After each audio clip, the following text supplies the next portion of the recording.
Fortnite's reputation is beginning to crumble. Within the last 10 months, they've managed to completely corrupt most of everything they've worked on. Their quintessential update, they couldn't get any worse. The release of Fortnite's worst season, Fortnite Chapter 5 Season 3, takes us to the beginning to why it's so disliked.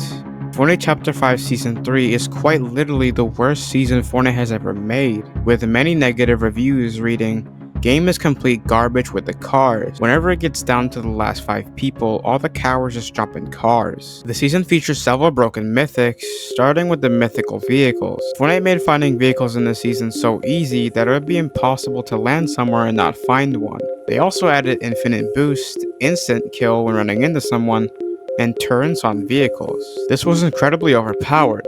The game was swarmed with loads of vehicles that barely took any damage to destroy, along with the Nitro Fists that dropped commonly even when the rarity of the item wasn't epic.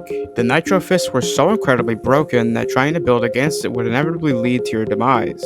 The question as to why Fortnite thought these game-breaking items were so qualified enough to be in the game is hard to bear. Notice how there's a lot of low-skilled players complaining about good players, but there's no good players complaining about good players. Therefore, this gives off the clue that Fortnite added overpowered loot to make the low-skilled players happy. This added an incentive for lower-skilled players to keep playing the game by adding ridiculous items to throw the better-skilled players off. Perhaps this was merely just a mistake, but this huge decision definitely wasn't a mistake. Just 5 months before Chapter 5 Season 3 was released, there was something different. Fortnite added 8 individual tabs containing your skins, emotes, and gliders, along with several different more tabs. It was laid out in such a complex and difficult way, and it was extraordinarily annoying navigating through the 8 individual tabs Fortnite created. When searching for a cosmetic, you had to either search for it by its name and many other options. This locker UI change prompted many people to negatively talk about it. You know what? We understand that players aren't happy with the UI. We'll have it fixed in the next coming updates. Well, it still hasn't come, and the UI is ridiculous. We're gonna talk. Now, as you can imagine, community is not very happy about The this. new locker UI strongly pushed the use to put everything into different places rather than presenting it in one tab, while also removing the ability to combine emotes with a preset. It's not only complex, it's also unorganized. Just 4 months after this locker UI change, Fortnite announced that they were completely removing rarities from the skins, making it incredibly difficult to try to search for skins based on rarity. But removing rarity from skins is definitely their dumbest decision yet, because it accounts for how they price their skins. In order for an even price, a skin is typically listed in the item shop depending on one thing: its rarity. The rarity of the skin greatly determines how much the skin will cost. This now gives Fortnite the opportunity to price things however they'd like.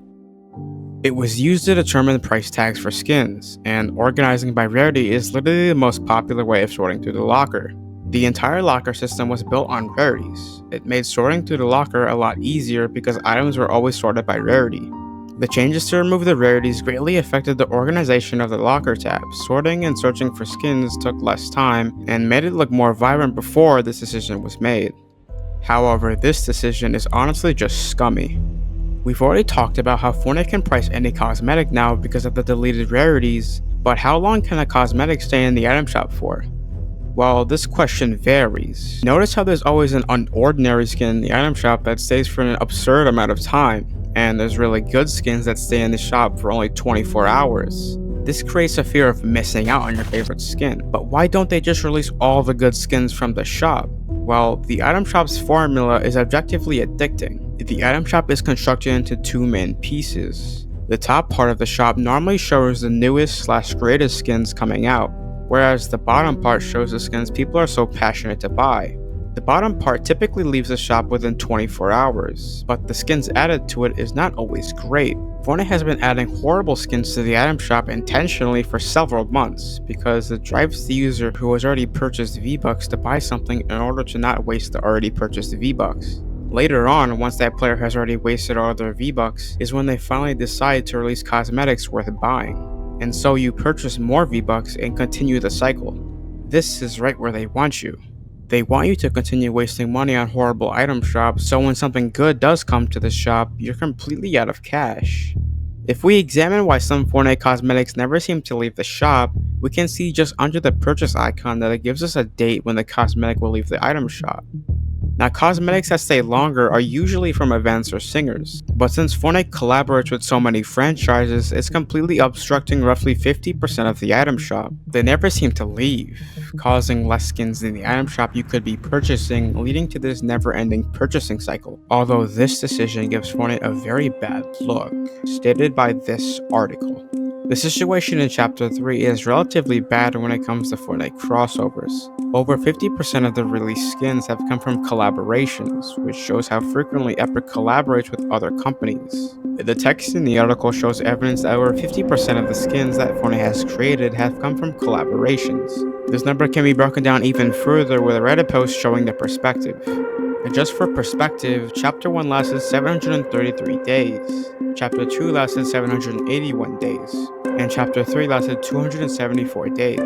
If we divide every collab that happened in a chapter, then the results we get are absurd. Chapter 1, 73.3 days per collab. Chapter 2, 8.5 days per collab. And Chapter 3, 5 days per collab.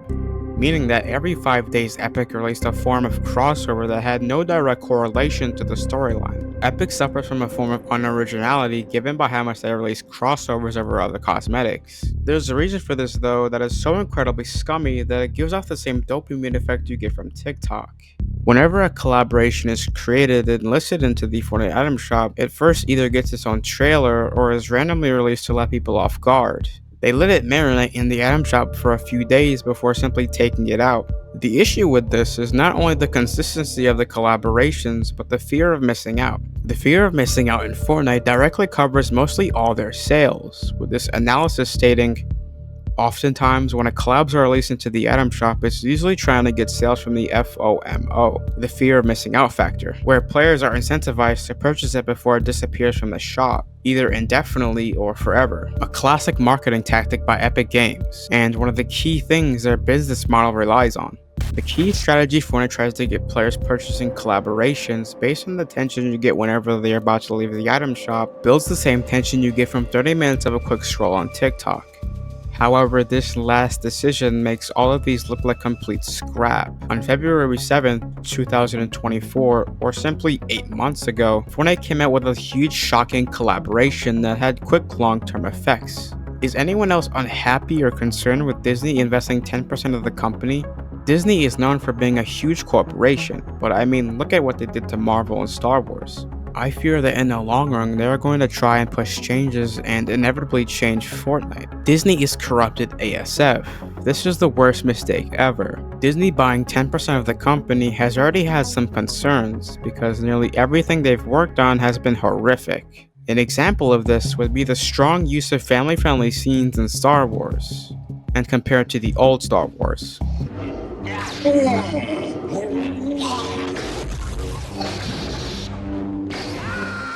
The ending of Star Wars after Disney has bought it turned into your normal Star Wars lore to an inescapable catastrophe.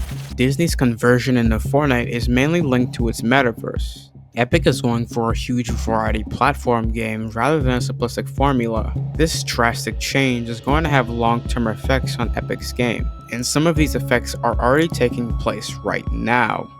Because Disney now has a say in things. They can now prevent you from using certain skins in PG-13 game modes that Epic made. The skins that are blocked from being equipped are cosmetics that contain or wearing a weapon, or something that isn't appropriate for a young teenager to see. Fortnite is most dominantly a shooter game. It specializes in the battle royale genre, so removing the ability for players to use skins that they purchase with their money is absolutely absurd. It creates a kind of area where it seems like most of what Fortnite is doing is specifically designed to target children. An allegation that is most talked about is the assumption that Fortnite only favors the creators who pull most of the audience towards their game, but is also a family-friendly YouTuber. Fortnite highly designs and makes things directed towards children and hopes to increase business profits and the longevity of their game. These significant decisions could have a detrimental impact on Fortnite's career, destroying its own reputation.